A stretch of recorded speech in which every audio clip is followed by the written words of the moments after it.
भागातील दलित तरुणाच्या हत्येच्या निषेधार्थ भारिप बहुजन महासंघाच्या वतीने ॲडव्होकेट वैशाली चांदणे यांच्या नेतृत्वाखाली रास्ता रोको आंदोलन करण्यात आलं।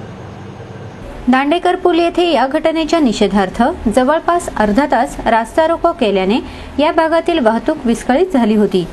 भारिप बहुजन महासंघाच्या महाराष्ट्र प्रदेश महिला आघाडीच्या अध्यक्षा वैशाली चांदणे यांनी या आंदोलनाचं नेतृत्व केलं। यामध्ये अनिल गायकवाड, उमेश चव्हाण, अजय भालशंकर, मच्छिंद्र गायकवाड, तानाजी वाळके, दीपक कदम आदी सहभागी झाले होते। नितीन आगे या युवकाच्या हत्येआधीही अनेक ठिकाणी दलितांवर अत्याचार करून त्यांच्या हत्या झाल्या आहेत। याशिवाय काल परवा जालना जिल्ह्यातील मातंग समाजाचे माजी सरपंच मनोज कसाब यांचा देखील जातीयवाद व्यक्तींनी हत्या केली। या घटनेचा देखील यावेळी निषेध करण्यात आला। दलितांवर होणाऱ्या अत्याचारातील आरोपींना कडक शासन करावे अशी मागणी यावेळी चांदणे यांनी केली। आमचं असं म्हणणं आहे की या महाराष्ट्रामध्ये दलितांवरती ठिकठिकाणी अन्याय अत्याचार होत आहेत। हे सरकार हे दलितांना संरक्षण देणारं सरकार नाहीये।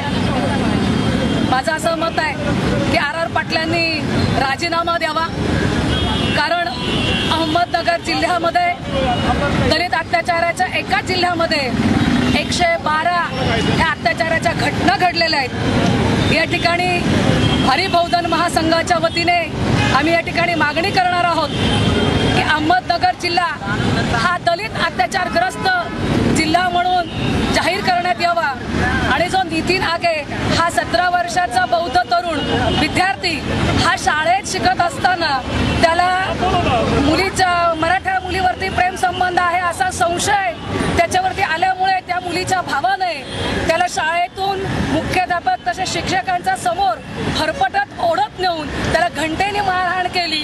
एवढंच नाही तर त्याला वीणभट्टीच्या इथे नेऊन तळपत्या सळईने त्याला चटके देण्यात आले, धारदार शस्त्रांनी त्याला भोसकण्यात आलं, सर्व गावासमोर त्याचा गळा हा दाबण्यात आला, दोरीने आवळण्यात आला आणि त्याचा प्रेत झाडाला लटकवण्यात आलं। अशा महाराष्ट्रालाच नव्हे तर भारताला काळीमा फासणारी ही घटना आहे।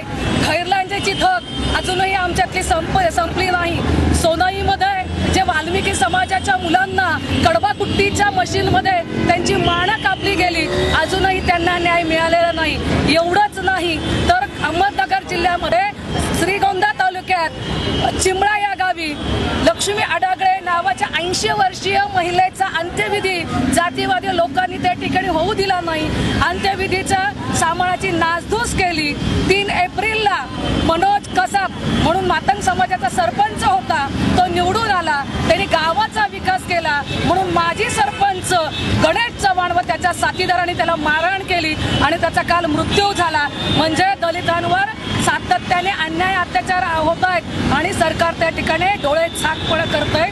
सरकारचा आणि सरकारी यंत्रणेचा, पोलीस यंत्रणेचा गुंडांवर वचक राहिलेला नाही आणि त्यामुळे हे सातत्याने असे प्रकार घडतायत। कायद्याची भीती ही लोकांना राहिली नाही, पोलिसांचा दबाव लोकांवरती नाही। नितीन आगेच्या प्रकरणामध्ये पोलिसांनी त्या ठिकाणी दुर्लक्षितपणा केला म्हणून ही एवढी मोठी घटना गेली, ताबडतोब यांनी कारवाई केली नाही। आमची मागणी आहे आणि हा नुसता फास्टॅग मध्ये कोर्टात केस चालून जमणार नाही तर ह्याचा साक्षी पुरावा, साक्षी आणि साक्षीदारांच्या साक्षी जे आहेत त्याच्यामध्ये कुठेही विसंगती दिसता कामा नये असं आमचं आणि चार्जशीट जे आहे हे 90 दिवसाच्या आत कोर्टामध्ये पाठवावा आणि प्रत्येकाचा साक्षी पुरावा भक्कम असावा। पोलीस प्रशासनाने यात लक्ष घालावं, पंचनामे व्यवस्थित करावा अशी आमची या ठिकाणी मागणी आहे।